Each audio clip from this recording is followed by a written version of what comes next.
কারবার ত্যাগ করে দাও। কি সুন্দর করে বলছেন দেখুন। আর যারা নতুন আসে তারা এসে বলবে এরা সুদের কথা ছাড়া আর কিছু বলতে পারে না।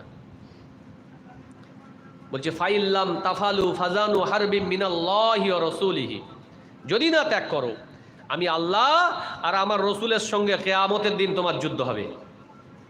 আল্লাহ তো বলতে পারতো যে আমার বেনামাজির সঙ্গে আমি আমার রসুলের যুদ্ধ হবে, বলেছে কি?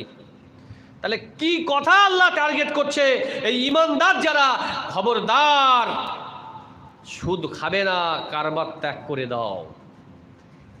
আমার ভাইরা, এই কথাটা যখন সুফি আজান গাছী রাহমাতুল্লাহ আলাইহি তিনি প্রচার পাবলিসিটি করছেন, তোমরা নামাজি, মুত্তাকি, পরেজগার, তোমরা হাফেজ হবে, মাওলানা হবে, মুফতি, মুহাদ্দিস হবে, মুফাসসির হবে, আপনার কিনা দুনিয়ার সব কাজ তোমরা করবে, কিন্তু খবরদার খবরদার এই সুদের মধ্যে তোমরা জড়াবে না।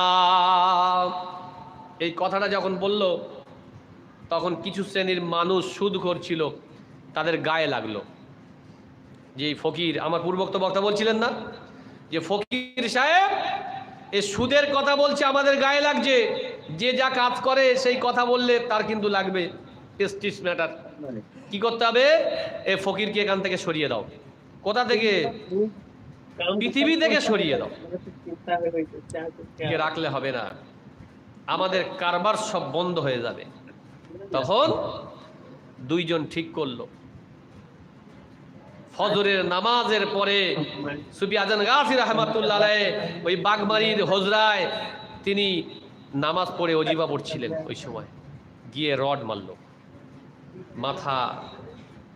মাথা থেকে ঝরঝর করে খুন পড়ছে, আর সেই হাত, মাথা থেকে দেখছে হাতে রক্ত, আর দোয়া করছে আল্লাহ এদেরকে আপনি ক্ষমা করে দেন, এরা বুঝতে পারিনি আর আমি বোঝাতে পারিনি, আল্লাহ এদের ক্ষমা করে দেন। ঠিক আল্লাহর রসুলের আদর্শে আদর্শিত, আল্লাহর রসুলকে যেমন তায়েববাসীরা পাথর মেরে মেরে রক্তাক্ত করে দিল, একেবারে সেন্সলেস, অজ্ঞান হয়ে গেছে, জিব্রাইল এসছে, গায়ের জামা মোবারকটা রক্তে খুনে জাপটে ধরেছে, জিবরিল এসে ভাষা খুঁজে পায় না, আল্লাহ রসুলকে কিভাবে ডাকবে, সম্বোধন করবে? তার নূরের ডানাটা দিয়ে আল্লাহ রসুলের একটু হাওয়া করেছে, আল্লাহ রসুল চোখটা মেলে তাকিয়েছে। আমার ভাইয়েরা, তিনি দোয়া করছেন আল্লাহুম্মা ইহদি কওমি ফাইন্নাহু লা ইয়ালামুন। আয় রব্বুল আলামিন, আমি এদেরকে বোঝাতে পারিনি, এরা আমাকে বুঝতে পারিনি, আল্লাহ এদেরকে ক্ষমা করে দেন।